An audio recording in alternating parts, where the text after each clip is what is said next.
Creating a new canvas means leaving one's own world behind for another.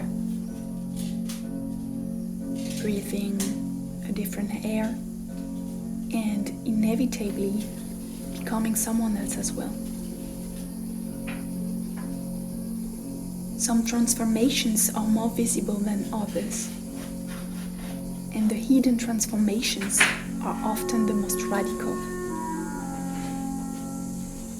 We must start from scratch, create our own world, reinvent the feel of our skin, its scent, reshape the momentum of our movements, the weight of our stride, so define the shadow of our silhouette.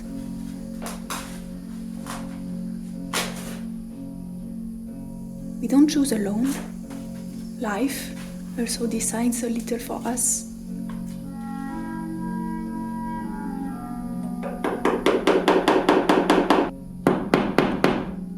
What has deconstructed us gives us the opportunity to reshape ourselves into other forms, following other desires that are just beginning to take root. But this is not without risk. Despair lurks.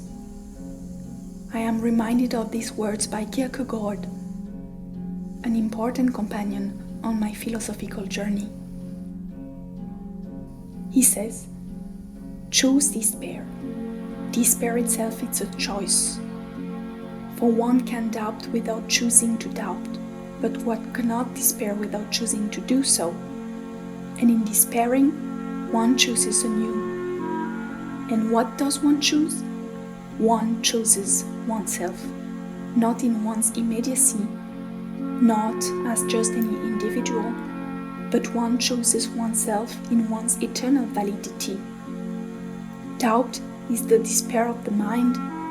Despair is the doubt of the personality. And that is why I hold so firmly to the prescription of choice, which is my watchword, the lifeblood of my conception of life. It seems so paradoxical, choosing despair, as if it were not imposed on us but offered to us. Kierkegaard never ceased trying to rationalize his thorn in the flesh, as he said, the melancholy that has chosen him more than others. Despair takes root in a lack of possibility, as well as in a lack of necessity.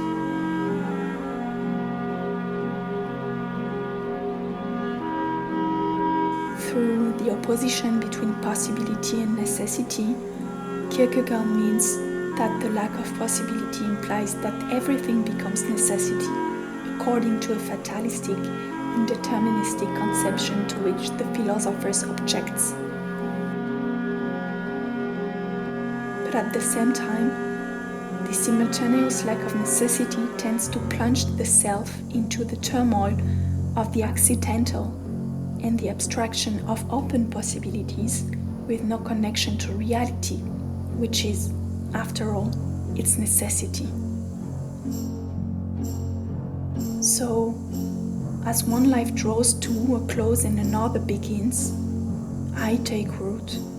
I plant a seed that will grow without fully knowing what it will become, that will be among others and no longer isolated. Up to now, I have experienced several moments of intense crisis that have pushed me off the path I thought I was following. But actually, desires change. Some are more pressing than others. Artistic creation is one of those pressing, particularly enduring desires. I was curled up into myself, lost among my possibilities, anxious at the thought of having to embrace one more than the other. So my painting is meant to be ambivalent. One can see in it a curling up or a fetal position in gestation, preparing to grow and become what it has the potential to be. I pain because this version of myself that becomes someone else does not yet exist, but I try to anticipate it.